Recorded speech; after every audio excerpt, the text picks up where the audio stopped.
And that's the latest from Feature Story News. Giles Gibson reporting.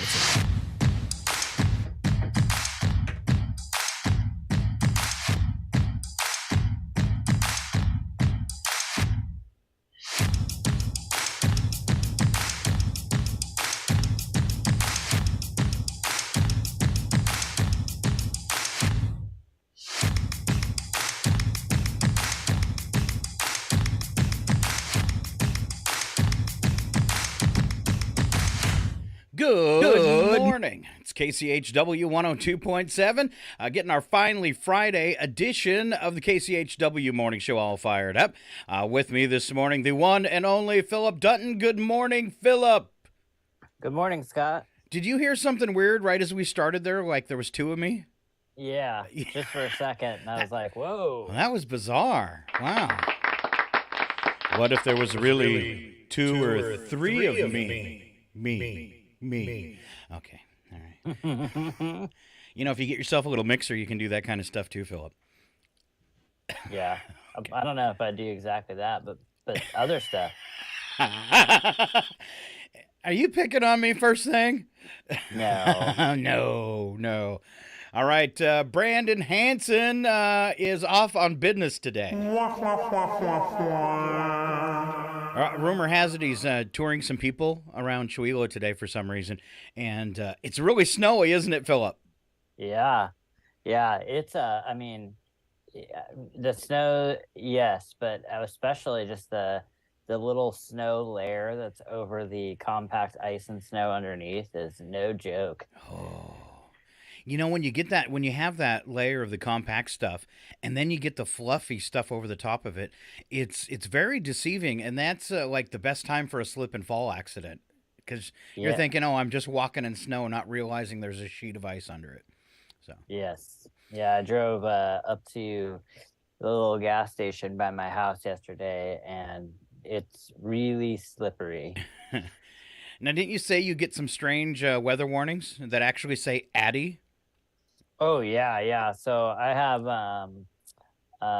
like an Amazon, an Echo Dot at my house, and every morning for what seems like the last 2 weeks, it's been like you'll get this little yellow light that shows up, and you're like, hey, what are my notifications? And it's just like, U.S. National Weather Service has issued a winter storm warning for Addie. And then it goes into the dates of effect. And it seems like every day there's one, and it just says the next day. It's like, when's it going to end?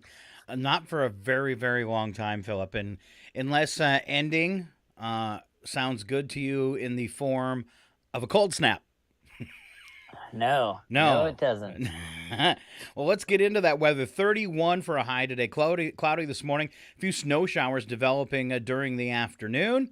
High of 31 today. Snow showers early will become steadier snow overnight.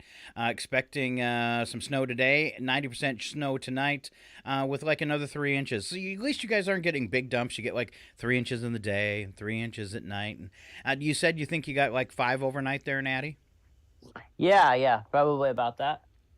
So one strange thing is I have a buddy that's lived in Omak for years, and I lived there once a long time ago working radio, and typically Omak is a little warmer because they're in that banana belt of Washington, or what we might call the apple belt. So technically, usually they get snow, but not as much as say Chihuahua. Maybe more like Spokane, because they're down in that bowl and they tend to melt. But they've been getting, all the snow you guys have been getting and then some. They've been getting hammered. And I think it was 4 o'clock yesterday. He sent me a picture from his backyard with, 10 to 12 inches of fresh snow on top of the bushes. So I'm going to be curious to hear from him today and see how much they actually ended up with. More snow for your Saturday, and this is going to be a little wet. 96% chance. 37 and 33, so that could get a little messy. Take that on into Sunday with a 30% chance of precipitation. 38 and 24 with morning rain snow mix.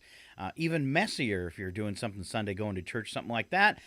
Then on the Monday, we'll call that a slight beginning to a transition. 32 and 20 under partly cloudy skies, just a 10% chance of snow. And then looking ahead, I see a 29 and an 18, a 29 and a 15, a 27 and 11, a 23 and 11. All of a sudden, by next weekend, down into single digits for overnight lows and teens for the daytime. So if that weather pattern holds as they're projecting, some very, very cold overnight temperatures, and looking ahead in the 10-day forecast, I even see some days where we're just like topping out at 16, 18 degrees. So snow is going to lighten a little bit over the next 10 days after we get through the next few, but cold temperatures are going to come along with that. But for a strange twist, definitely looking like we'll finally have a white Christmas in Chihuahua, because there's been some with snow on the ground. That's no fun. Yeah, he was just having this conversation yesterday, but with snow this early and the temperatures that we have been having, it's likely probably to, stick around until springtime. It's going to be one of those weird years, which is great for our snowpack and our drought problems, but it's going to be one of those weird years where the very first snow that fell is probably still going to be on the bottom come spring. Yeah, likely. Yeah, which is a good ice pack and really good a good sign for next summer, is having a little extra water, kind of like we did this spring going into summertime. We had plenty of rain. We didn't have much of a winter last year, but plenty of rain, and it kept the fire season down, and that's always a good thing. I'm curious, are you back? Is the ski hill open? You're back on duty up there? Yep, yeah, I've been there a lot this last couple weeks. We started off just being open on the weekend, and we are 5-day operations, I think, for the next week or so, and then we're starting on, I think, the 16th will be 7 days a week. All right, just in time for the holidays, right? Yep. A big curiosity, what kind of snowpack you got up there? Do you remember last call what your inches were? Oh man, no, too much. I mean, it's been a great, like, I can't remember a better opening of the season. Most years it's like Thanksgiving adjacent, and we were open 2 weekends before that. Wow, gonna be a good year for them. That was the earliest that I can remember, at least since I've been there. So I was kind of marveling the other day when I was looking at some season pass paperwork, and it's like, I think I started there the 16-17 season, so getting on in years there. Yeah, no kidding. That's a long time. Driving that hill, 5 days a week, that's scary too, I bet. Yeah, you gotta take it slow. All right. Slow and steady. All right. Somebody said, I think it was Mike Bence earlier in the week, that he had heard there was maybe, I think it was 53, 58 inches up there. But that was 2 days ago, and we've gotten a bunch of snow since then. So I'm sure it's really piling up. School closures for today. Schools that are closed: Lynn, Ritzville, Mary Walker, Riverside, and Tico. And then delayed, let's see, we've got Chihuahua with a 2-hour delay and no breakfast. Colville School District, 2-hour delay. Davenport, 2 hours. Deer Park, 2 hours. Let's see, Loon Lake, 2 hours. Meade, 2 hours. Medical Lake, 1 hour delay. 9 Mile Falls, 2-hour delay. Onion Creek, 2-hour delay. That'd be some crazy roads going to school up at Onion Creek. I don't envy that bus driver at all. Since we shoot up that way, Reardon Edwall School District, 2-hour delay. And let's see, we get into the Warden and Wilbur areas, and both those schools having a 2-hour delay as well. Taking a look at lunch here at the Chihuahua School District for today. It's a typical Friday fare. Usually they do, you'll see like a chicken hamburger, but it says chicken and a bun, French fries, carrots, fresh fruit, and your choice of milk for today. So wrapping it up all good there, and move along to some community events. Of course, tonight is opening night for Frozen Junior. Kids putting on a big show for us all weekend long. Showtime tonight, 7 o'clock. A morning show tomorrow at 10 a.m. And then on Sunday, a 2 p.m. matinee for Frozen Junior. Let's see. Looking ahead to next week, we have on the 17th at 5:30, Chihuahua Center for the Arts, She Jumps and Stepping Out. This is all about women in skiing, and it's put on by a nonprofit organization. Katie's going to join us next Wednesday and tell us all about that. Then on the 18th, we have the Chihuahua Center for the Arts Community Holiday Caroling. That's going on the Chihuahua Center for the Arts, and of course, I should have mentioned Frozen Junior. Happening at the Chihuahua Center for the Arts as well. Bear with me for a second. I forgot to log in to our community calendar on the website, and you can always feel free to post on there, too. It's kchw.org. Go to the Contact Us page, and there's a form you can fill out for public service announcements, and that's for nonprofit groups, government groups, schools, that type of stuff. It's not for commercial businesses. On our calendar, Gino had sent in a message. I was talking to Philip about this. He'd love to do it, but he could probably only do it one of the days. Kind of on the hunt for someone to announce the basketball season and be an announcer for home games, and we would coordinate that, too, with the radio station and get those on the air. So if that's something you'd be interested in, contact us through Facebook. Providence St. Joseph Hospital through Monday, running an auction at a silent auction at Washington Federal Bank. This is happening in the lobby through the 13th. It closes at 10:45 in the morning. This supports 2-year renewable Jenkins High School graduate scholarships and an annual EMS training scholarships. That silent auction once again going on at Washington Federal. That's all I think I have coming up in the near future. I do have a few news headlines, Philip. Do you want to do color commentary for these? I will do my best. All right, maybe pose some questions. We were talking off mic about this. A lot of controversy going on with Brittany Griner back home in the United States after the prison swap. She returned early this morning, nearly 10 months after the basketball star's detention in Russia, made her the most high-profile American jailed abroad and set off a political firestorm. I feel sorry in this whole thing for Paul Whelan because he's been in there accused of spying. He was a businessman, but since he was former military, who knows, what our government could be up to. You never know. But not getting the attention that Griner got. Her prominence in women's basketball and her imprisonment in the country where authorities have been hostile to the LGBTQ community, and she is an openly gay black woman, heightened concerns for her and brought tremendous attention to the case. Russia's invasion of Ukraine after her arrest complicated matters further. Deal announced Thursday that saw Griner exchanged for notorious arms dealer Victor Bout, who was also has a nickname, Merchant of Death. And they did a movie about him with Nicolas Cage called Lord of War. What's your feeling on this? What are you seeing online, Philip? I mean, to me, I don't know. It's a tough situation,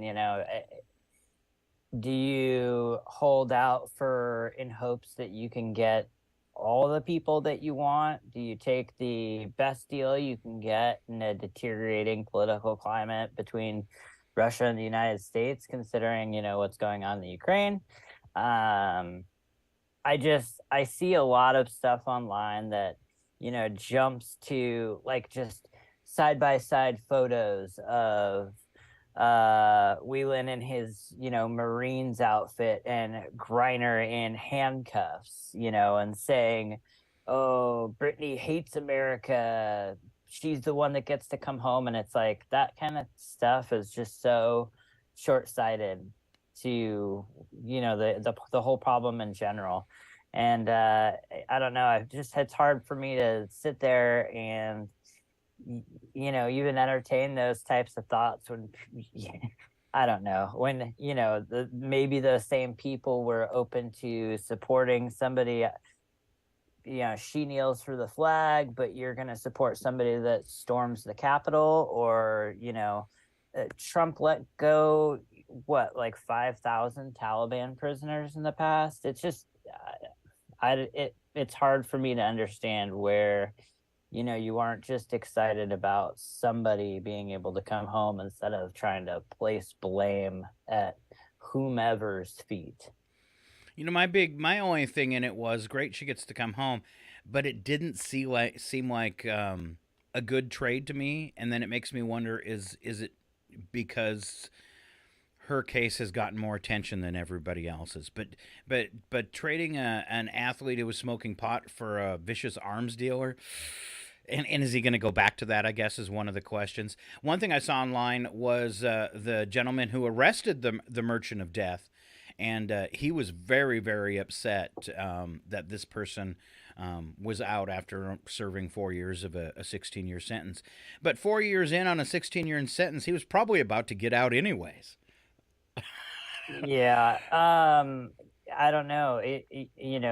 That's exactly why probably the arrest was made in Russia in the first place. In terms of, here's somebody that's gonna be high profile that we can use as leverage to get back somebody that we want. Sure. And if you don't think that we would have done the same thing had the tables been reversed, then you're delusional. Yeah, that's true. But yeah, she is high profile.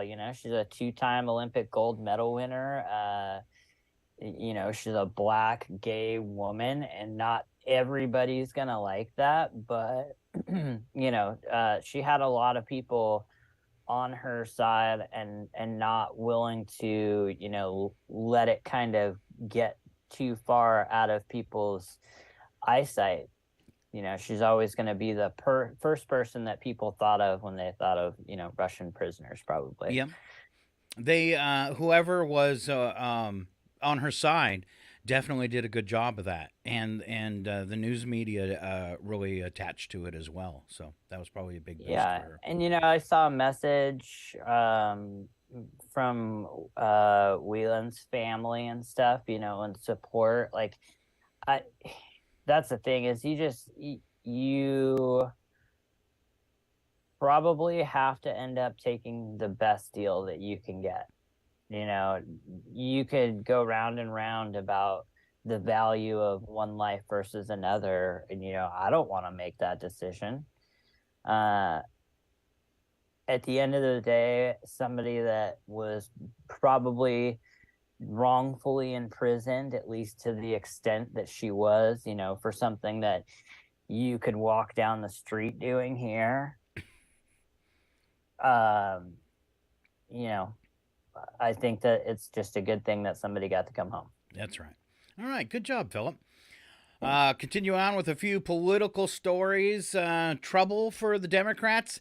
We have Arizona Senator Kirsten Sinema, if I'm saying her name right, changing party affiliation to independent, delivering to a jolt to the Democrats' narrow majority, and Washington along with it. Now, the funny thing here is that was the big deal with the Georgia election, because we were 50-50, and the vice president would have to be the tiebreaker for the House and Senate. The problem for Democrats was Joe Manchin a lot of the times will swing over to the Republican side, or just not go along with the rest of the Democratic Party. And I don't have a problem if a senator doesn't believe in something, not following through. But this 50-50 thing was going to be touchy, and with Herschel Walker losing, that gave him a one-up. But now they just lost it.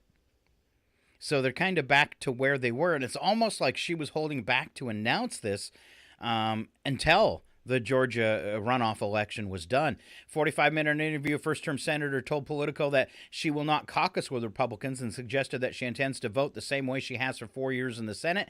She says, nothing will change about my values or my behavior. Provided that Sinema sticks to that vow, Democrats will still have a workable Senate majority in the next Congress that will not be exactly the neat and tidy 51 seats that they were wanting.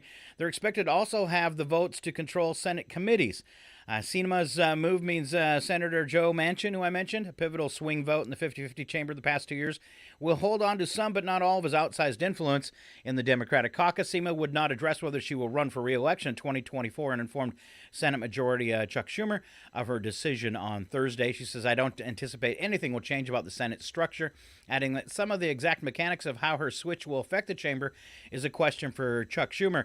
She says, I intend to show up and do the same work that I always do. She also added that she held the decision to leave the Democratic Party reflects that she's never really fit into a box of any political party. I got to respect that.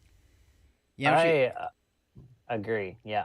Yep. I've long been confused by why, I think political or politics boils down to almost like, well, if we make it as simple as possible where people only have to choose between this and that, they're easy to manipulate. Uh, it doesn't make sense to me why you wouldn't just want to support the people that have the best ideas or the ideas that most closely go with your own. Whether that be, sometimes, they're quote unquote Republican or sometimes they're independent. So it's nice to see somebody maybe say, like, I don't know, so I'm going to do this, or I reserve the right to change my mind in the future. And it's that I think you hit the nail on the head there because even take that down to the state level. What it does with these party lines, it allows a bad politician to stay in that position for years and years. We have a representative of Washington State. I won't name him, that I'm not fond of at all. I was actually emceeing an event one time where the entire crowd booed him for acting like a child. I'm not impressed with this representative at all. And I think he's probably up to 18 years now. That'll help some people figure it out. And I don't think that's right. And in our district, you can't unseat that Republican incumbent. I've seen other Republicans in our district even run as a Democrat trying to unseat another person. But it doesn't work because so many people will just vote those party lines. So, some of the states are different. There's a few out there like Maine that do that ranked choice voting. And I think that almost allows the best candidate to float to the top. Well, I've heard of people in the past, that will just, no information, will just vote what they have voted in the past. Which I don't know, is scary to me. Yep. You get a lot of places, especially rural communities, like the one that we live in, where your only choices are Republican choices. And voting those party lines has allowed a whole bunch of these election deniers at both state and federal level to get into office. And I'm sorry, we don't need 20 more Trumps. That's a bad idea. We don't need people that will grab onto a hoax and keep floating it and floating it and floating it, or pretend they're part of that hoax and believe it just to get elected. That kind of stuff scares me. Scares me for our democracy. And I mean, just to be clear, I'm not, for one thing or necessarily against one another, but just the presence of different ideas and ways to go about the same problems is healthy. We should be openly discussing problems. There isn't one right way to do anything, and that's, I guess, one of my favorite things is I'd like to reserve the right to change my mind in the future. That's right. You might learn something that I didn't know that, and I I'm didn't look wrong. at it that way. That type of stuff.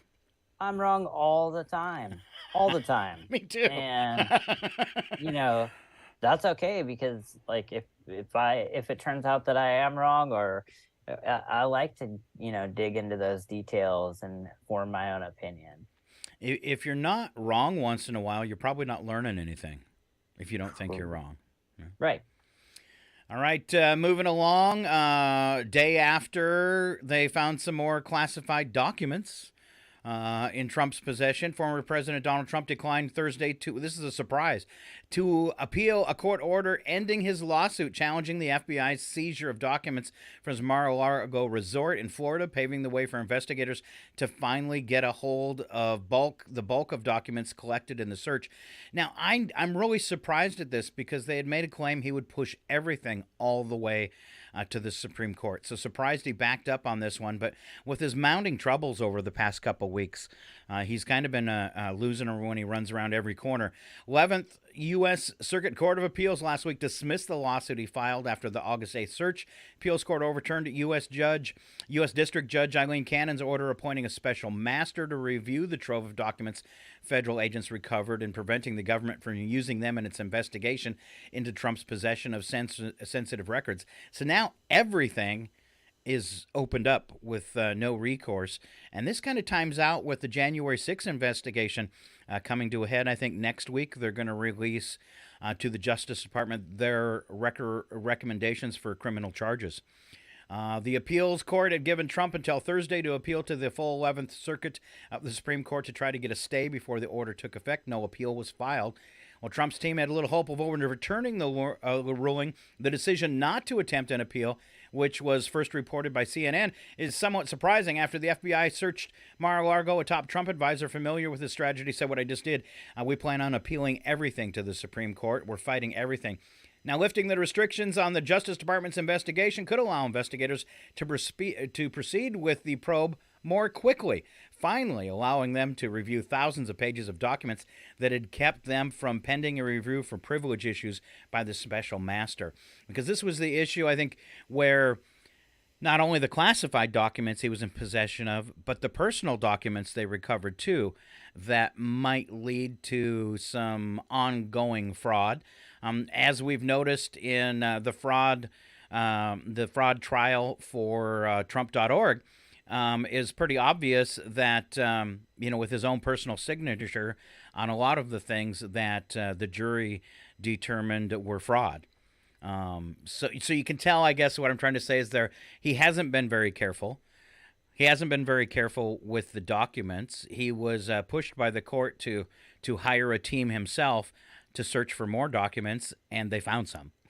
So maybe he didn't even know he had, they got put there or whatever. When you're that rich and that busy, I'm sure you got tons of people doing everything for you. I'm also really interested in the swords and wrestling belts. Because, that's where I put my classified government documents. Under my WWE championship belt. Isn't that weird? It is, but, people can have their hobbies. I don't blame them for that. Yep. Except for the documents part. All right. OAC, as they call her, Alexandria Ocasio-Cortez, announced Wednesday, without revealing the purpose of its probe, that the House Ethics Committee is investigating the New York Democratic representative. She has been without controversy. This is, is it going to be another thing of time wasting? We saw a lot of stuff with Trump over the years. It was just like, really, and nothing happened. On this one, their rumor is that it's because she attended a Met Gala and they think she got the tickets for free, which violates ethics rules. And she was wearing a fancy dress that was said tax the rich. And that was a designer dress, and they want to know if she paid for it or got that for free. I guess it's an ethics violation, but it does seem kind of minor, but it is getting lots of attention. So, yeah, I think that there's certain people that have, been against her for a while. Well, I haven't stayed so current with, what she's been up to, but in the past, she's said and done some things that I could really agree with. Yeah. And I have seen her, question people in hearings and stuff, and I'm like, yes, that's more of what I need to hear. Like, just people asking tough questions, and so yeah. I in the past I've liked her, so I don't know about now, but we'll see. We'll see. We'll see. All right, moving along to angry animals. This is kind of scary, especially when you live in an area that has so many cougars. A mountain lion barged into a California home and drugged the dog outside. This happened in Sonoma County, California. This video is online, and it shows a mountain lion standing over her dog in the backyard. As she says, the predator burst into the home and drug her pup outside by the neck. That mountain lion has been, unfortunately, euthanized, but it has become a danger. And the dog that it got was a border collie. Border collie survived, but what's funny is she said it must have panicked and passed out. She thought it was dead, but the border collie fainted. Maybe it was protecting itself, and that's what it was like, playing dead. I'm gonna play dead. Yeah. All right. Another mountain lion. This one also in Hollywood Hills. So in California, they have dubbed this one with the name of P22 because he's been in trouble before. 12-year-old mountain lion killed a leashed chihuahua in Hollywood Hills a week after another attack on a chihuahua in Silver Lake that was confirmed to be the work of the same one.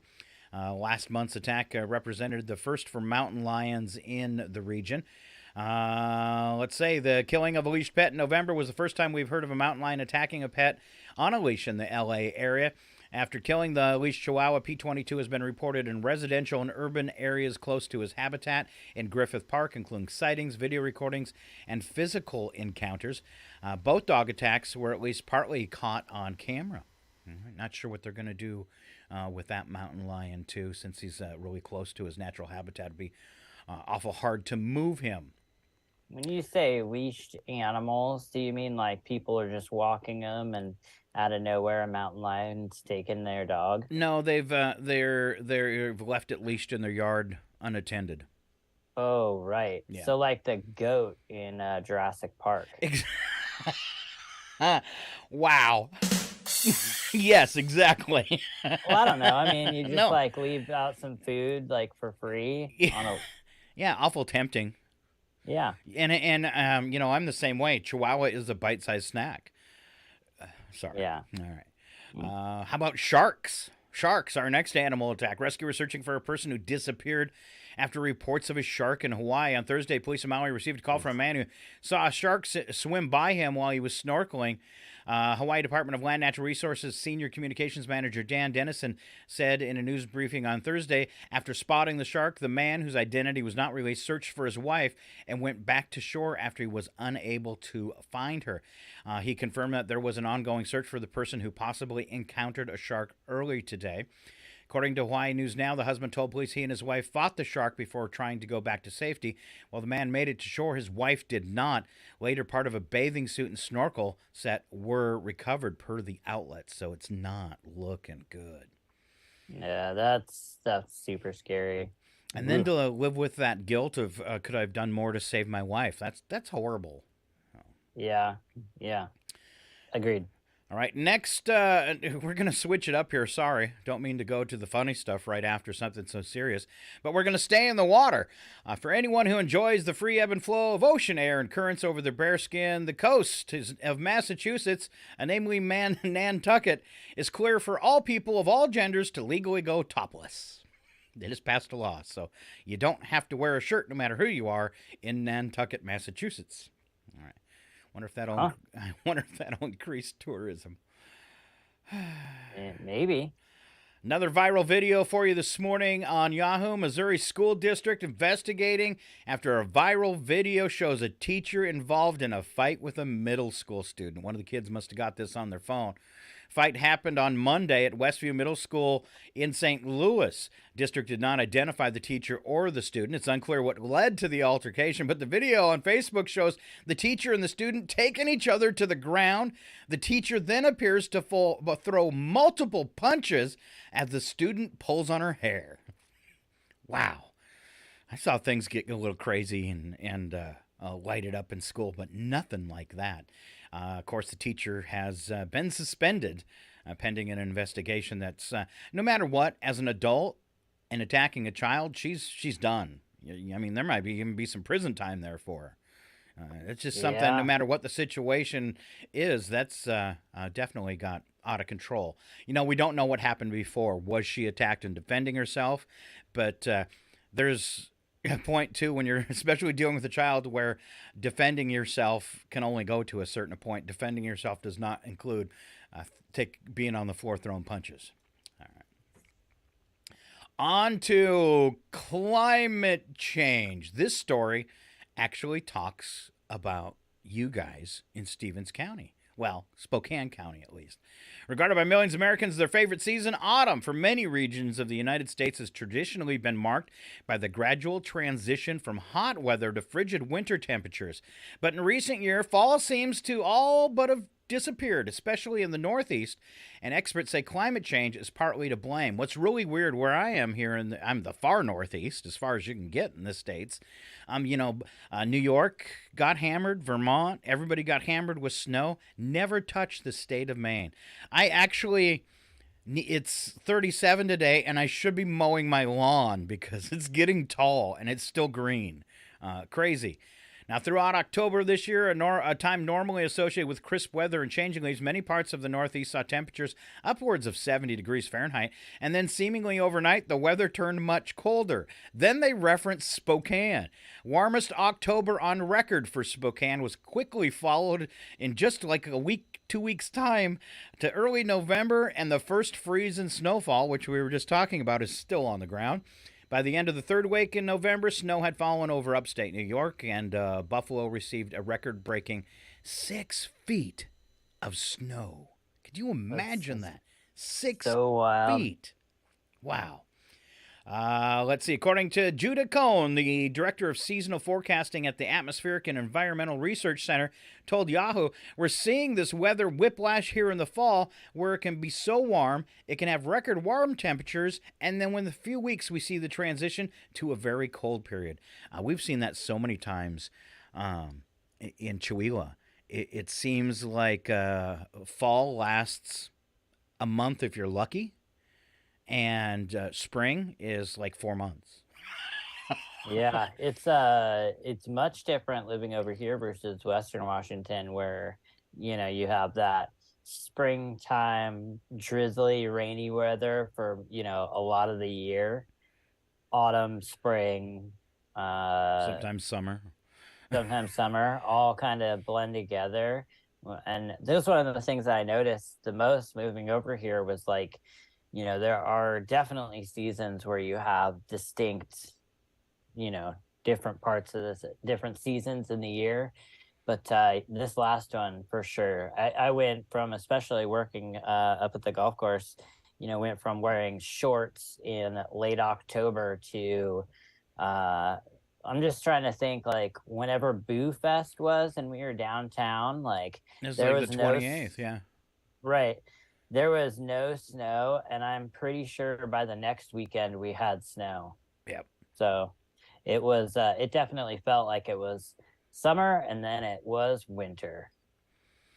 The story wraps up saying last year Associated Press reported that the fall foliage season was delayed by warmer weather from Oregon all the way to Maine, and in some places it was ruined altogether by unusually hot, dry summer that caused leaves to die prematurely.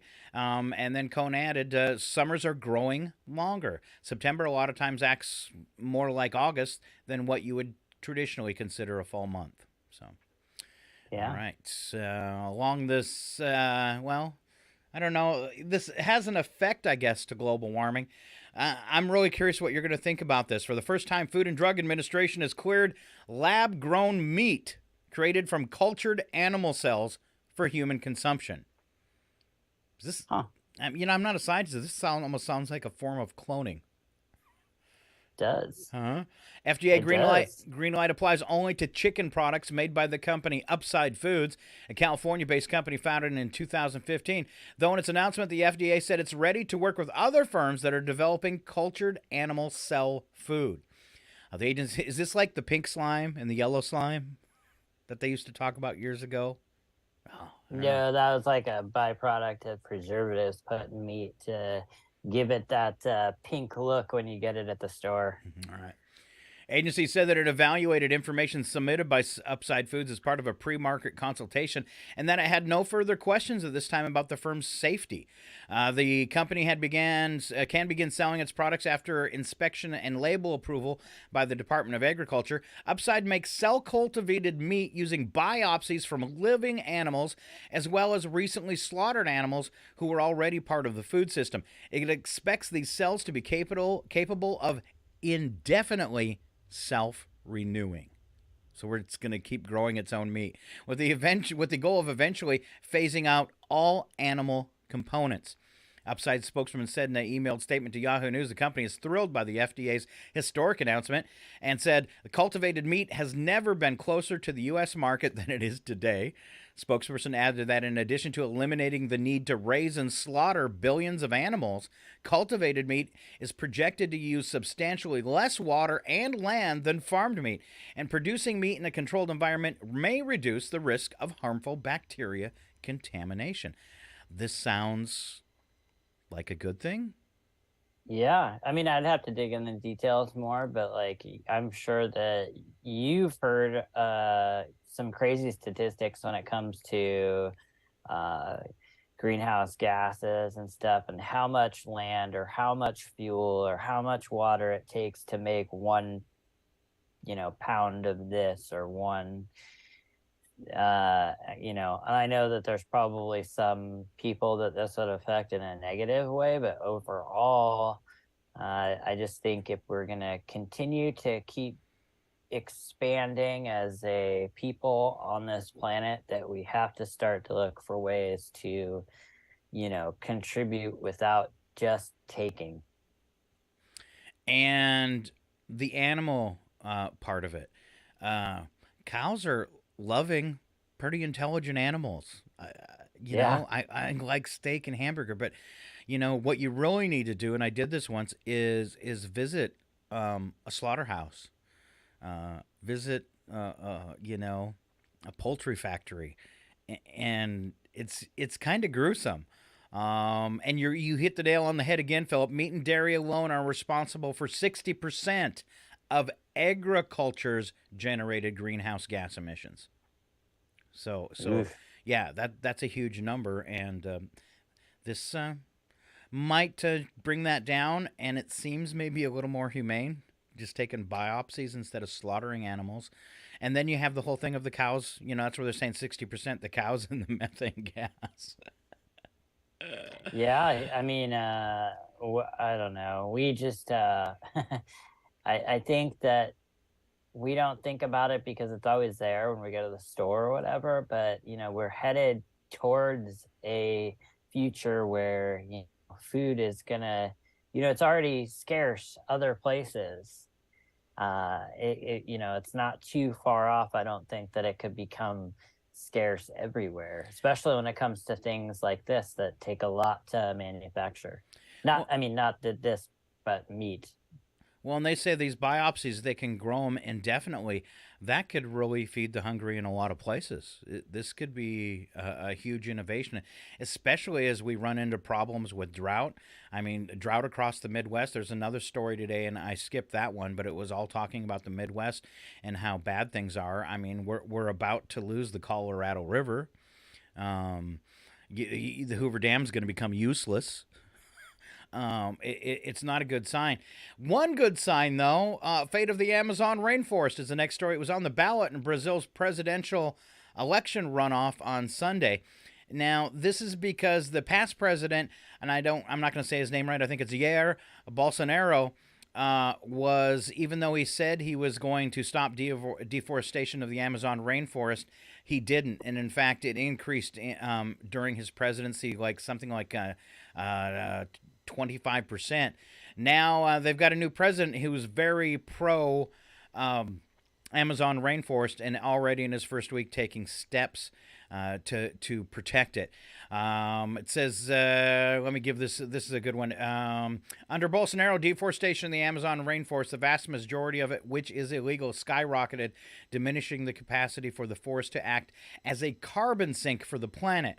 And what that means is it absorbs carbon dioxide and causes a spike in greenhouse gas emissions when you cut it down. This new President Lola made halting deforestation a priority in his first term in office, promising to reverse the trend and take other measures to combat climate change. So a big deal. They're pretty happy over there. Many in Brazil feared deforestation during another Bolsonaro term would have irreversibly damaged the rainforest, which is home to 25% of the world's biodiversity. Losing the Amazon forest would kill all of us on the planet. So it's definitely something to be protected. And there again, just like in America, you have politics, greed, money affecting the future of the planet. Mm-hmm. And that's running rampant everywhere. But I won't get into that. All right, wrapping up some news stories there. Thank you very much for participating in that, Philip. I was a little long-winded. All right. Yeah. Let's see. Time check for everybody. It is KCHW Chwego looking at 8:08 this morning. Let's do a little bits and breaks, Philip, before we head off to break ourselves. First up this morning, let's see. Tweet of the week was horrible. I'm going to do a poem, and then Philip's got some bad holiday nutrition advice. First, my bad poem. Worked on this all night, Philip. My house is covered in Christmas lights. There's far too many to count them all. My neighbors think they're so beautiful. They don't know I'm plugged into their wall. Yeah. Classic. All right. To bad nutrition advice with Philip. Let's see. I got something for that. All right. Help us out for the holidays, especially people like me that are a little large. Okay. First, we have avoid carrot sticks. It seems like a no-brainer. Anyone who puts carrots on a holiday buffet table knows nothing of the Christmas spirit. Wow. Swift judgment. Yes. In fact, if you see carrots, leave immediately. Go next door where they're serving rum balls. All right. What else you got? Drink as much eggnog as you can and quickly. Like fine single malt scotch, it's rare. In fact, it's even rarer than single malt scotch. You can't find it in any other time of the year but now, so drink up. Who cares that it has 10,000 calories every sip? It's not as if you're going to turn into an eggnog alcoholic or something. You could. Yeah. Some rum and eggnog. Good stuff. Mm-hmm. If something comes with gravy, use it. That's the whole point of gravy. Gravy does not stand alone. Pour it on. Make a volcano out of your mashed potatoes. Fill it with gravy. Eat the volcano. Repeat. Yeah, I love gravy. I do too. And as for mashed potatoes, always ask if they're made with skim milk or whole milk. If it's skim, pass. Why bother? It's like buying a sports car with an automatic transmission. Yeah, I hate when they want to use skim milk in my latte or something. I'm like, give me the heavy stuff. Come on. How about some real cream? That's right. Yeah. Do not have a snack before going to a party in an effort to control your eating. The whole point of going to a Christmas party is eat other people's food for free. Yes. Seems like good advice. It does. And there's always so much. Mm-hmm. You don't want to leave all those leftovers behind. Yeah. It's just more work for that person. Under no circumstance should you exercise between now and New Year's. You can do that in January when you have nothing else to do. This is time for long naps, which you'll need after circling the buffet table while carrying a 10-pound plate of food and that vat of eggnog. This is not helpful at all, Philip. Something about saying vat of eggnog kind of turns me off eggnog. If you come across something really good at a buffet table, like frosted Christmas cookies in the shape and size of Santa, position yourself near them and don't budge. Have as many as you can before becoming the center of attention. They're like a beautiful pair of shoes or a Nintendo Wii. If you leave them behind, you're never going to see them again. Huh. Same for pies, apple, pumpkin, mincemeat, have a slice of each. Or if you don't like mincemeat, have 2 apples and 1 pumpkin. Always have 3. When else do you get to have more than 1 dessert? That's true. Holidays are Yeah. definitely good for that. And last one, if you don't feel terrible when you leave the party or get up from the table, you haven't been paying attention. Reread the tips, start over, but hurry. January is just around the corner. Boy, isn't it though? Time's flying. Yeah. I'm gonna blink and Christmas be is Christmas in what, Day. 2 weeks? Yes. I may or may not be ready. All right, can you handle a little trivia? I'm sorry you're all by yourself, but you're a pretty smart guy. Yeah, let's do it. All right. The following program is closed captioned for the thinking impaired. It's Philip, and he's all by himself. I want to ask you a bunch of questions. I want to have them answered immediately. All right, first one. Ralph E. Morris. He's an American, and he invented the popular holiday decoration in 1985. Which popular holiday decoration was it? Christmas lights. Whoa, golf swing for you, buddy. All right, 3% of adults say they'll do this on Christmas Day. Go to church. No. Uh, I've never heard of anybody doing this, and I don't know where you would do it at. I don't know where you would find a place open. go to the movies. No. Go shopping. Yes. That doesn't even make... Where would you find a place to go shopping on Christmas Day? Well, maybe in the big cities, you know, where stores are always open 24/7 or something like that. You could go shopping. I don't know. When I lived there, it didn't seem like that was the case. I mean, you still had like your corner stores open, and there's places that were open, but not like, you know, couldn't stroll into Macy's. Oh, you could go into maybe a Quickie Mart, huh? All right. Which came first? These are easy ones. Velcro or the zipper? The zipper? Yeah, 1892. Velcro, not until 1945. All right, which one here's first? Dunkin' Donuts or Starbucks? That could be a little tougher. Ooh. I want to say Dunkin' Donuts. And your want led you on the right path. 1950 for Dunkin' Donuts, 1971 for Starbucks. Another tough one. Who came first, Peter Pan or Mickey Mouse? Peter Pan. Yeah, 1904 for Peter Pan.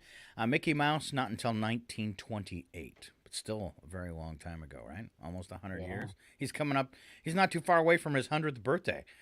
All right. Which came first, stop sign or the traffic light?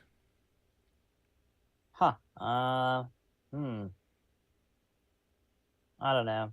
Sign? No, stop sign 1915, traffic light 1868. But I believe that is your first wrong answer, so good job. All right. Nice. All right, couple more. Over the course of her lifetime, the average woman will spend $37,000 on what?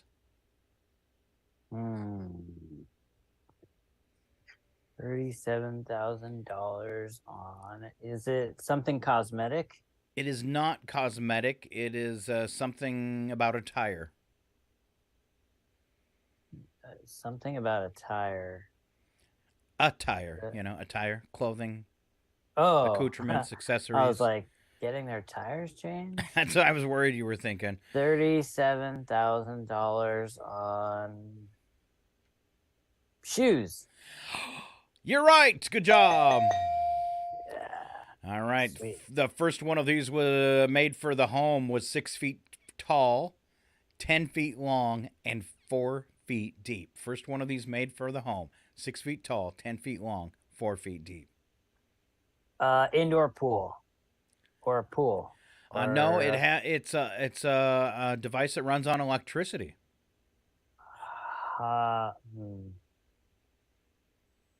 Device that runs on electricity. Oven. No, sir.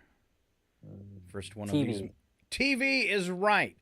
First Wow. TV, 6 feet tall, 10 feet long, and 4 feet deep, with a screen of just 3 10 inches. inches. Dang. Could you imagine Probably the still- size of the tubes in that TV? It's probably still there. Nobody wanted to move it. Wow, I'd like to see that one. I got to see a really old one from like the 30s, and it looked like something out of a Flash Gordon spaceship. It was so cool, and it was in immaculate condition. Very cool. This Had a separate box that ran it, and then the TV screen. So Wow. Yeah, this doesn't really have anything to do with that, but I'm always reminded of that scene in Back to the Future where he gets to plug into that giant amp and like turn all the dials up. Like, I'm like, man, I want to see yes. that thing. Yes. Even in the early days of radio, we had a carousel machine, which they looked like 8 tracks. In the business, they're called carts. And it's a single loop of basically reel-to-reel tape. But we had these giant carousels that you would fit like all the commercials and promos and jingles between the music and stuff into these cart machines. And I worked at a station that had 3 of them tied together with like a 1970s version of what a computer would be. It was all 10 what do they call it? 10 key. So entry. It wasn't like an actual keyboard or anything like that. You had just numbers in sequence. And it took up an entire 20-foot wall. This one computer with these 3 carousels in it. And it was from the dark ages of radio. What's unique about the word unprosperousness? Unprosperousness. What's unique about that word? I don't know that I've ever actually heard that word before. Yeah. It sounds fake, but you're not saying It's a real word, prosperousness. Ooh, It's like you're losing prosperity. what's unique about it? Yeah, it has to do with the letters in the word. There's your hint. I don't know. Is that making you nervous? Kind of.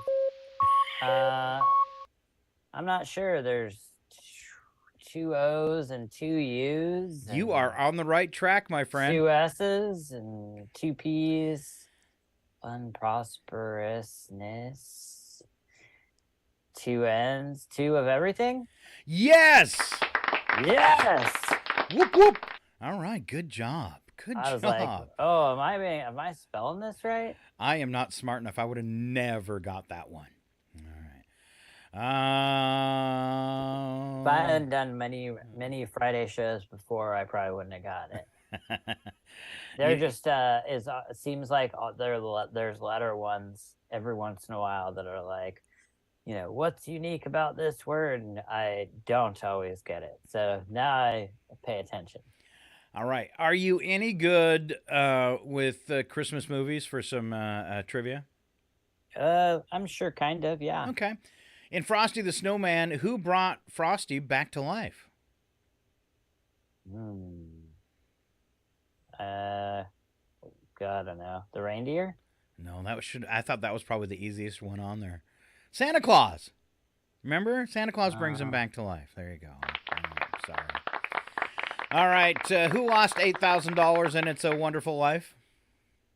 Oh, gosh. I can't remember his name. Can you tell me what role in the family he played? The dad? Nah, he was the uncle. Uncle Billy. I don't think I've seen that one since I was a kid. Yeah. I used to watch that all the time. All right, possibly a couple easier ones then. In How the Grinch Stole Christmas, what biological shortcoming made the Grinch so mean? Oh, man. Maybe I am terrible at this. There's probably people yelling at me. Oh, yeah, because this one is so easy. I don't know. Don't you remember? His heart was 2 sizes too small. Now you do, don't you? All right. Scrooge's first name. Come on. Ebenezer. All right. There you go. Where was I when I saw Mommy kissing Santa Claus?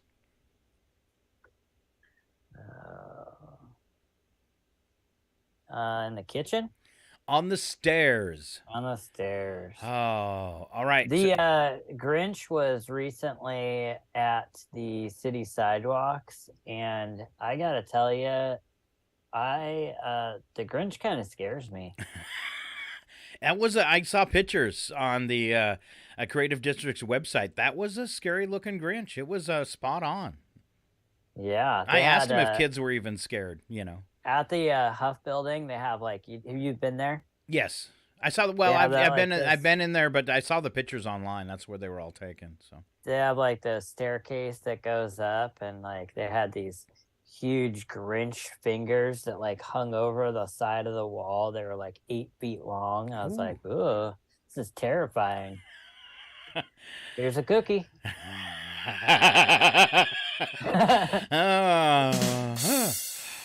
All right. So this. Oh yeah. What was the name of Rudolph's dog sled driving friend? The old guy. Oh man. Do you know this? If I would have asked you this, it would have been iffy on this one. Because that was my favorite cartoon, so I might have come up with it. Or I'd come up with at least his first name. Is it you almost said it. Yukon? Yeah, there you go. Yeah. Good job. Yukon Cornelius. Oh, Cornelius. I never would have got that part. All right. 3 reindeer whose names begin with D. Dasher, Donner, and that one always gets me. The third one always gets me too. Dasher, Donner. It's a bad name for a deer. I want to say Dixon, but it's Dancer. Dancer. Huh. And that other one, you were so close, it's Vixen. That doesn't start with a D. I know, but you said Dixon. There's no Dixon, it's Vixen. Right. Yeah. Yeah. Why would Santa do that? Okay, sorry. Last one. These are kind of tough. What was the first gift my true love sent on the 6th day of Christmas? Is it the swans? You're close enough. It's a bird. It's 6 geese a-laying. How's that? Oh, yeah. All right. So Christmas, all the other trivia questions, I think you only missed one. Christmas trivia. Yeah. All right. I couldn't have done any better, though. So do not feel bad. All right. When you said it, I thought you were going to say some trivia about A Christmas Story or Elf or something you might know. Yeah. Sorry about that. Classics, not 1950s classics. All right, when we come back, I got something else that's a little Christmassy. Plus, we always wrap up the show with odd news, which is incredibly fun. And today, it's Criminal Day, Stupid Criminal Day for odd news. So stick around. It's Northern Lights Public Radio. We are KCHW 102.7, and we're back in 5.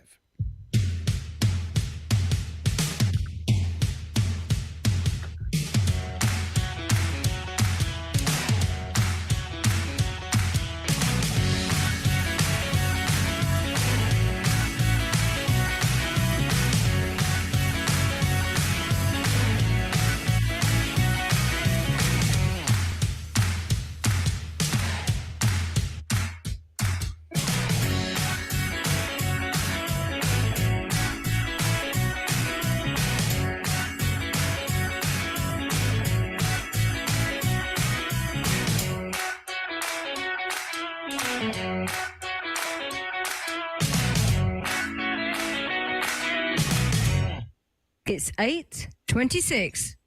Your KCHW morning show is made possible by donations from Chihuahua Flooring.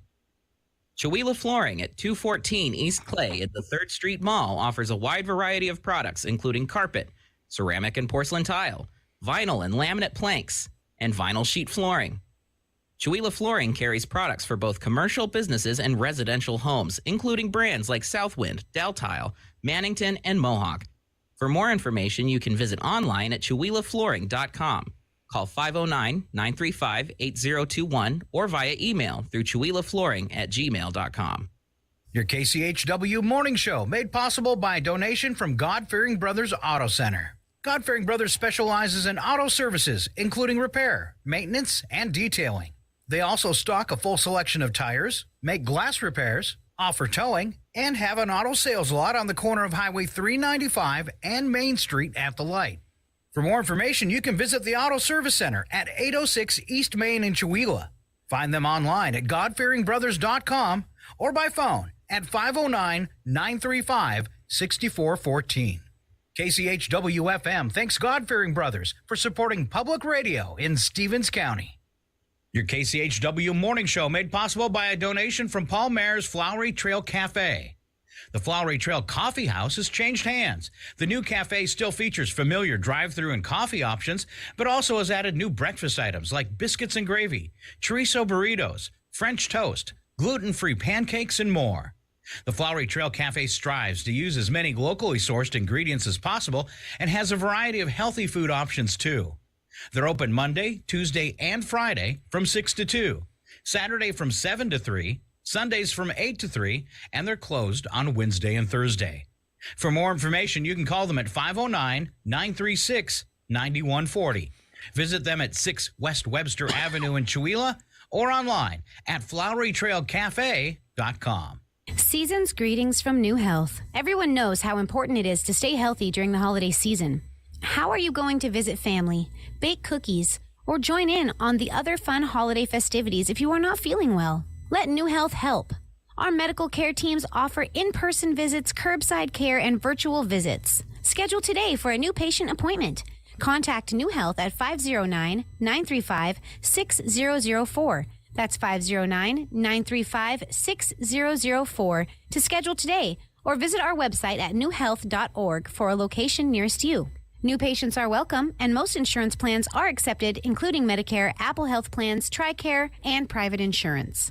New Health, bringing healthcare into communities and communities into healthcare since 1978.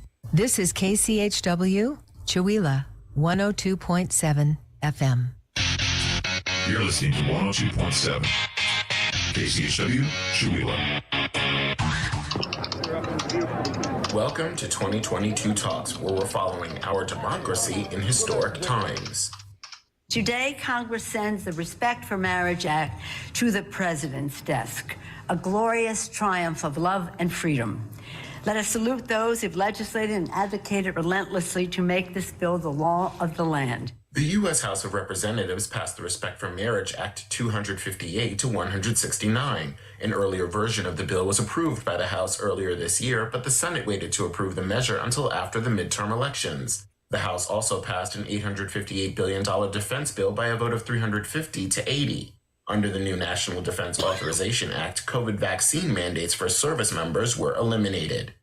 WNBA player Brittany Griner was sent back to the U.S. after spending several months detained in Russia. While President Joe Biden said he'll be grateful to see her back, others realize the work doesn't stop here. Secretary of State Anthony Blinken expressed concerns about former Marine Paul Whelan returning home to the U.S. as well. While we're elated at Brittany returning home, we continue to work relentlessly to bring Paul Whelan home as well. Despite our efforts, the Russian government has not yet been willing to end his wrongful detention. They continue to insist on sham charges of espionage and are treating Paul's case differently. Whelan was detained in 2020 in a Moscow hotel by Russian authorities who said he was on an intelligence mission. He was found guilty and sentenced to 16 years in prison in a trial U.S. officials deemed unfair. Airport workers across the country were on strike in the hopes of management giving them better pay and working conditions. Striking workers are hoping Congress will pass the Good Jobs for Good Airports Act, which will set wage and benefit standards for airport service workers across the nation. Massachusetts Senator Ed Markey spoke at a rally of workers about the importance of their jobs. Our aviation system at airports would crash without airport service workers. Former anti-abortion lobbyist Reverend Robert Schenck testified before the House Judiciary Committee about his role in Operation Higher Court. This was a concerted political effort to influence conservative justices on the U.S. Supreme Court. He opened his testimony with an apology. I beg the pardon of the folks I enlisted to help me do work that was not always transparently honest. House Republicans held a press conference at the U.S. southern border to talk about their plans for immigration and border protection in the next Congress. Texas Representative Jody Arrington discussed some courses of action the new Republican majority in the House will take. Our Texas delegation is committed to using every tool and authority at our disposal to hold President Biden, Secretary Mayorkas, and this entire administration accountable. I'm Edwin J. Vieira for Pacifica Network and Public News Service. Find our 8 trust indicators to support transparency and accuracy at publicnewsservice.org.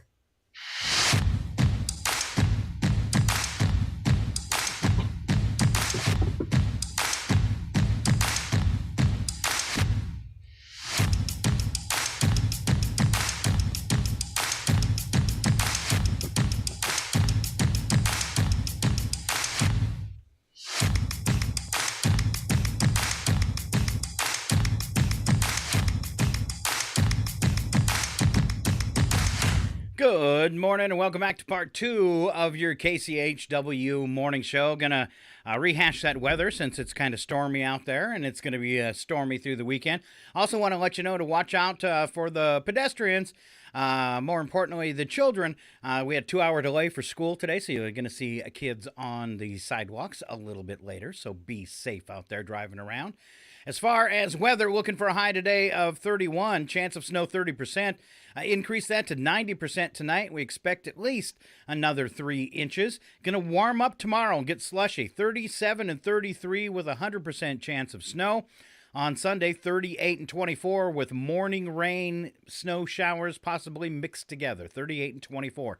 Then Monday, partly cloudy, 32 and 20 for an overnight low, and those lows continue to drop from there. By the end of the week, next week, they're saying be down in the single digits. It says Saturday, 9 degrees, and Sunday, 6 degrees. Now, those are overnight temperatures.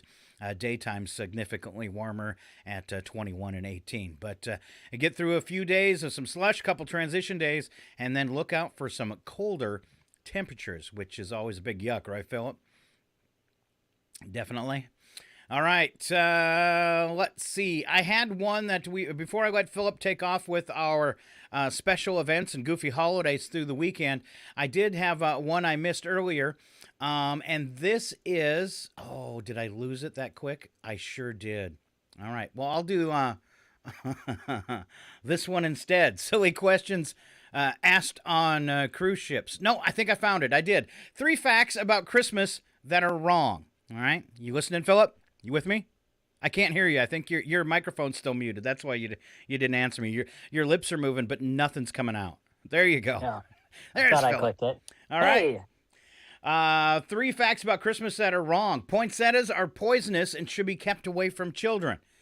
In a way, it's true. Poinsettia plants are toxic. However, when this fact is mentioned, it's usually presented as a dire warning against bringing poinsettia plants into your house for fear that your child or an animal may eat a leaf and die. But the toxicity of a poinsettia is very mild. It may cause some skin irritation, perhaps some diarrhea, but a child would have to eat about 600 leaves to exceed toxicity levels that are known to be safe. Since the taste of poinsettia leaves is described as extremely bitter, unlikely a child or your pet would make it past the first bite.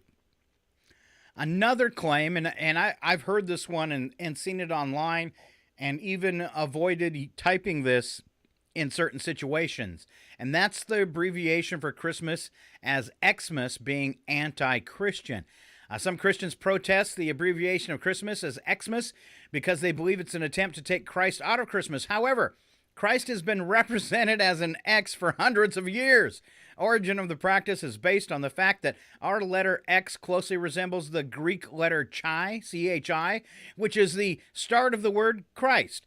Now, did you know that the New Testament of the Bible was written in Greek, right? So, it's not a slam. Last one. 12 days of Christmas are the 12 days leading up to Christmas. The partridge in a pear tree jokes that start emerging around mid-December are premature. 12 days of Christmas are the days after Christmas that lead to the Feast of Epiphany. That's good news for anyone trying to save money by getting their 5 golden rings at after Christmas sales. If you're going to buy those. All right. Philip, goofy holidays through the weekend. Can you kick it off for us? I sure can. Let's see. For today, Friday, we've got Christmas Card Day, International Anti-Corruption Day, International Day of Veterinary Medicine, Llama Day, Pastry Day, Salesperson Day, Lost and Found Day, World Techno Day. Ooh, I like that techno music. You know, I think it might be Christmas Day. What's the date? Yeah, you're supposed to have your Christmas cards in the mail by now just to be sure that they make it everywhere you're sending them. That seems so early. It does, but if you're sending that card overseas, it might take a while. Oh, yeah. Yeah, sure. All right. Well, how about Saturday? Saturday, we've got Dewey Decimal System Day, Gingerbread Decorating Day, Human Rights Day, Lager Day, Nobel Prize Day. And Lager Day is, lager is in the beer, not the person. Or the profession, I should say. Yes. And Lager. on to Sunday. Sunday, we've just got a few. We've got Holiday Food Drive for Needy Animals Day, International Mountain Day, Have a Bagel Day, and Worldwide Candle Lighting Day. Now, we could, if Brandon was here, he could tell us if that's something Catholic, maybe. All right. What, bagels? Well, no, Worldwide Candle Lighting Day. Oh, right. Number for the day, 64,000. That's the number of grocery stores and supermarkets in the United States. 64,000. That seems like a whole bunch. Yeah, I was at everybody's favorite supermarket the other day, Walmart, and I was just standing there kind of astonished for a minute about how much just junk there is, like, there, and how there's one of those in, like, every big city across the United States. And smaller ones, too. Right. And so I was just like, man, that's a lot of junk. Huh. All right, on TV and at the theaters this weekend, Emancipation on Apple TV+. Will Smith stars in a film that tells the story of a man who escapes from slavery, relying on his wits, faith, and deep love for his family to evade hunters and the unforgiving swamps of Louisiana on his quest for freedom. That's Will Smith's first movie in a while, I would say, right? Since the whole slappy thing. Yeah. All right. Guillermo del Toro's Pinocchio. This is on Netflix. The stop-motion animation version of the fable stars Gregory Mann as the wooden boy on a perilous quest to be human. Let's see. They always do this. I've never quite understood the horror movies at Christmas time. Is it that's maybe trying to take a little Christmas out of the season? I don't know. This one, though, Christmas Bloody Christmas. In a new film, a robotic Santa comes to life with an unstoppable desire to kill everything. Wow. Yeah, I think it's just like a, like a palate cleanser, maybe. Something like that? Yeah. I just think of, I've only seen a few of them. There's a pretty good one called Better Watch Out that involves a babysitter. And then there's one, the classic one, Black Christmas is pretty good. I know here in Maine, in fact, the kids are going Saturday night. For some reason, Maine loves haunted houses, and they just can't get enough of them. They do it at Christmas. They do it in July. So they have a Christmas haunted house, which is based around Krampus. And what was that? The spooky that spooky Christmas animated movie. I can't remember the title of it. Oh, Nightmare Before Christmas. There you go. So the actual haunted house this weekend in Bangor, Maine, the kids are going to. All right. Oh yeah, that's where Stephen King lives. Yes. In fact, they've even taken the Stephen King tour, the bus tour around town to show like where he got inspiration in Bangor for a bunch of his films. And then they go by this house, and they actually got to meet his wife, who was out working in the yard. Oh, yeah. Tabitha. Yeah. Yeah. Night at the Museum. Kumara rises again. This is based on the popular film franchise, but this one a new animated film features with the voices of Thomas Lennon, Zachary Levi, Bowen Yang, and Steve Zahn. Let's see. Saturday, Rudolph the Red-Nosed Reindeer, the original classic, followed by Frosty the Snowman and Frosty Returns. That starts at 8 p.m. Eastern on CBS. And then Saturday Night Live, Eastern Time, 11:30.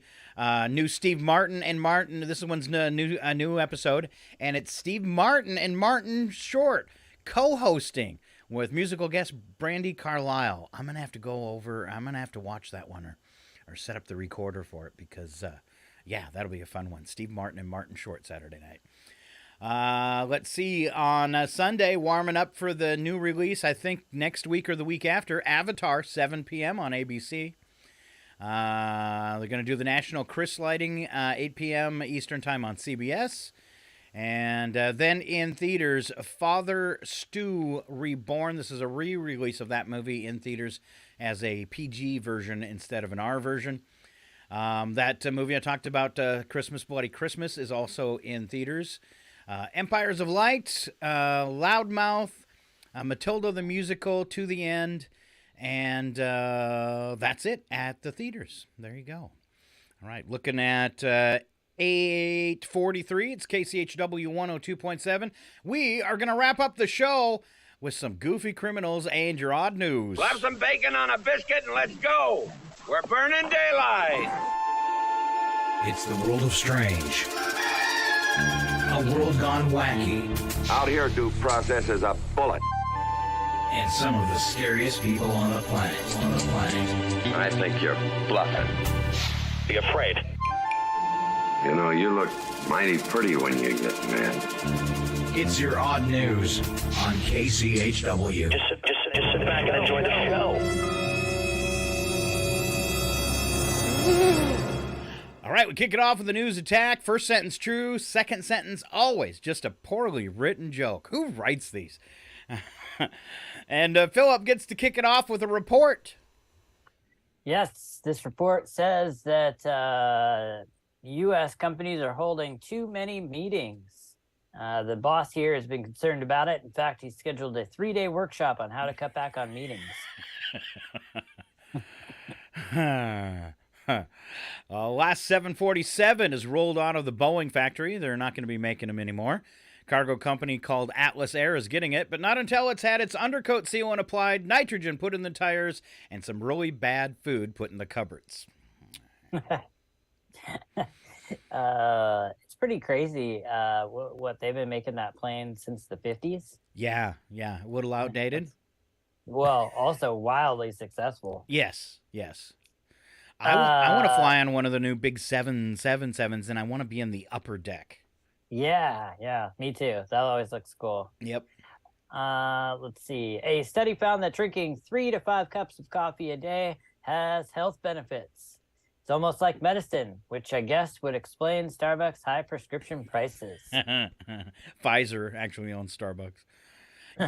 No, I've heard a couple cups of coffee is good for you. 3 to 5, I don't know if I agree with that. That's a little excessive. You're going to be dehydrated. Yes. Or bloated, because you're supposed to drink a glass of water for every cup of coffee. So, ugh. All right, starting in June, South Korea will do away with Korean age, which made each person 1 year old on the day they were born. So finally, time travel exists, but only in South Korea.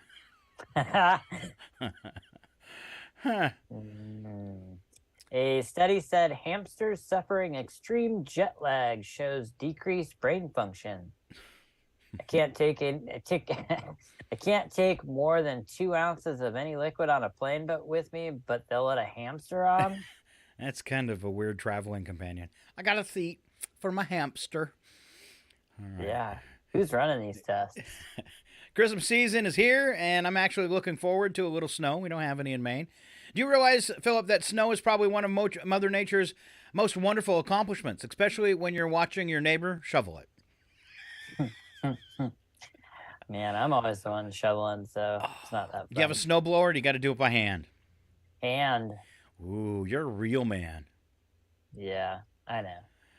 I think it's funny when somebody like Bency was complaining on a couple Wednesdays ago about having to go out and shovel snow after the show, and then the next week he was talking about a snowblower, and I'm like, that's not shoveling snow. No, they just like, I mean, I've only used the snow blower one time, and it was at the golf course, and it's basically just like it runs itself. You're just steering it. Yeah, you're just walking and steering. It's like driving a really cold car. Yeah. Yeah.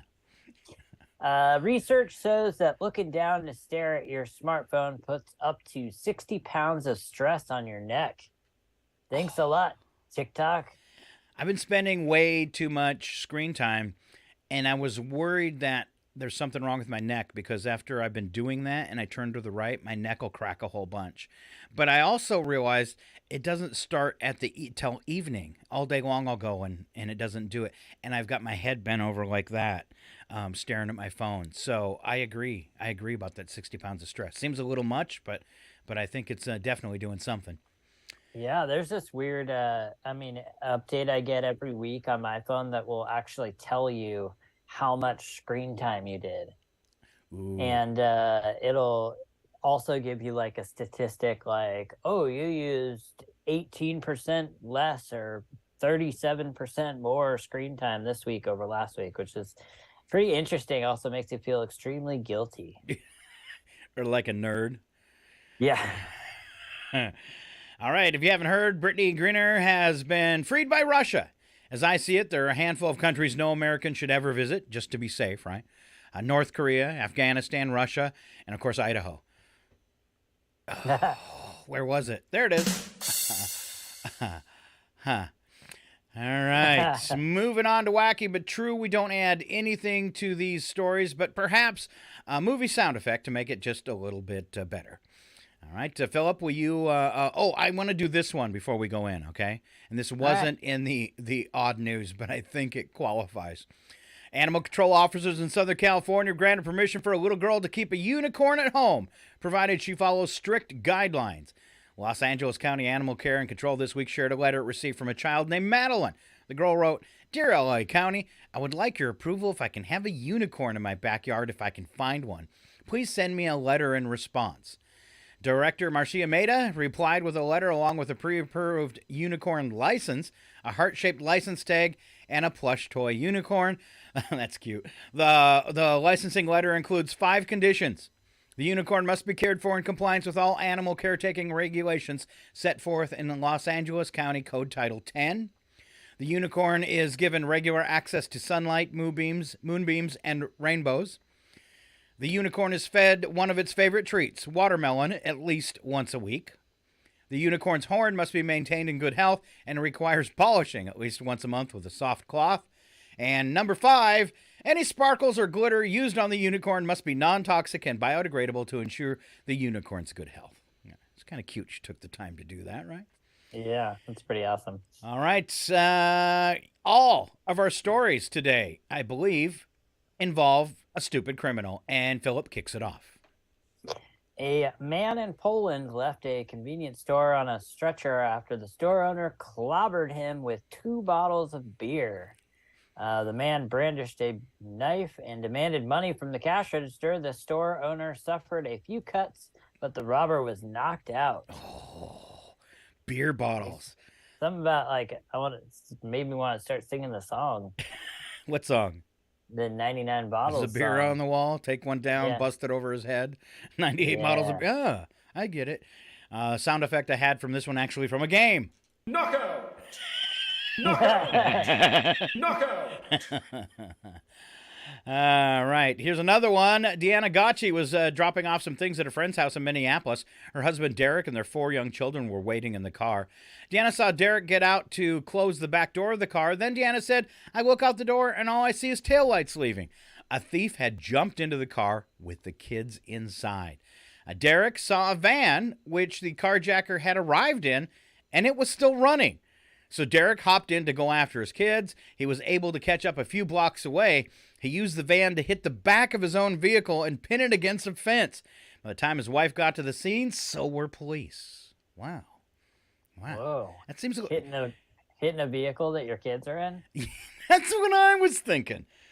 Or your own vehicle? Huh. Yeah. Well, to save your... But yeah, I'd be scared that the kids would have whiplash or something. But at the same time, you don't want to lose them. So yeah. Yeah, instant decision. But hero dad. I see. You're very foolish. The true sign of a hero. Yeah. When the clerk at a cell phone repair store in Good luck with that. Florida. Alachua?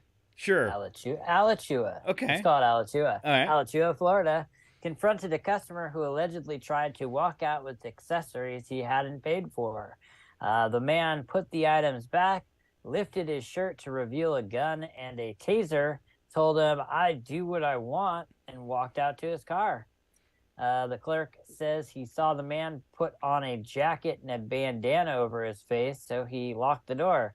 The other customers told the other customers to go out to the back where it's safer and called the police.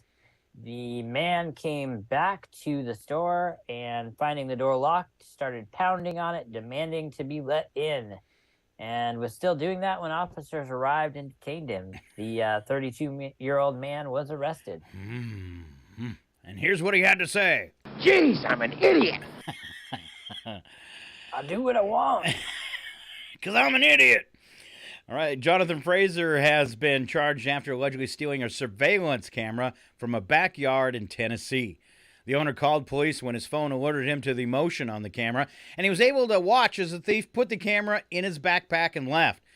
The camera then continued to broadcast live video from the backpack, and when it was removed, a police report says the video continued and showed the same white male suspect from the previous recording pulling the camera out of the bag and selling it to someone else. Police were able to identify the purchasers and the living room the camera was now in. Officers visited the house and recovered the still streaming camera. The man who purchased the camera told police where to find Fraser, who reportedly confessed when people confronted him. All right. Mama liked to party when you were in her belly, drinking she did some. Mama liked to party when you were in her belly, that's why you are dumb. Obviously. Last one, Philip.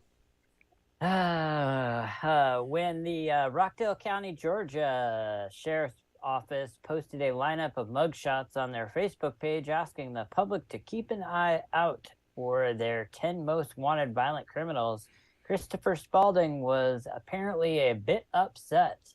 He wrote in a comment, "How about me?" The department checked his name and replied, "You are correct.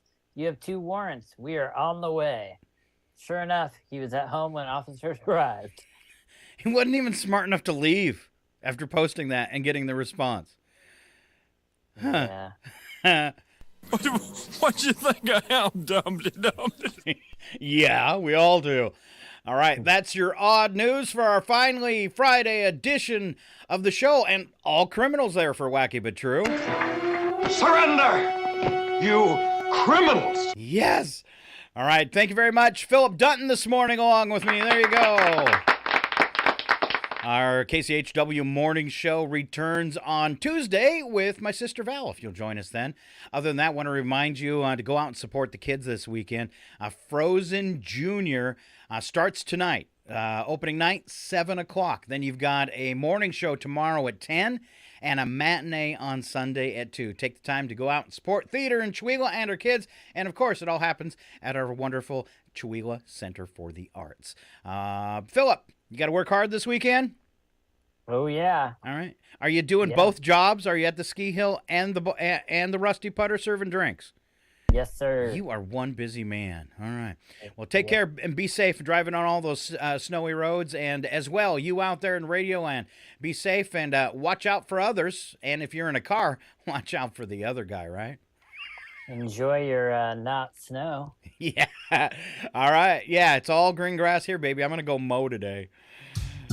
Take care. Keep on listening. It is Northern Lights Public Radio.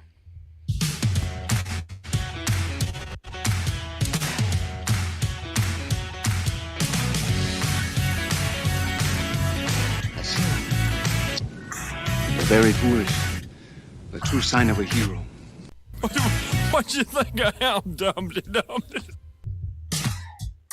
Attention, idiots!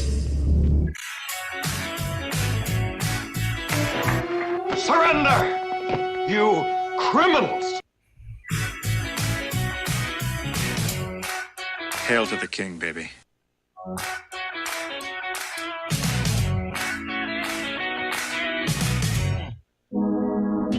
You're listening to Northern Lights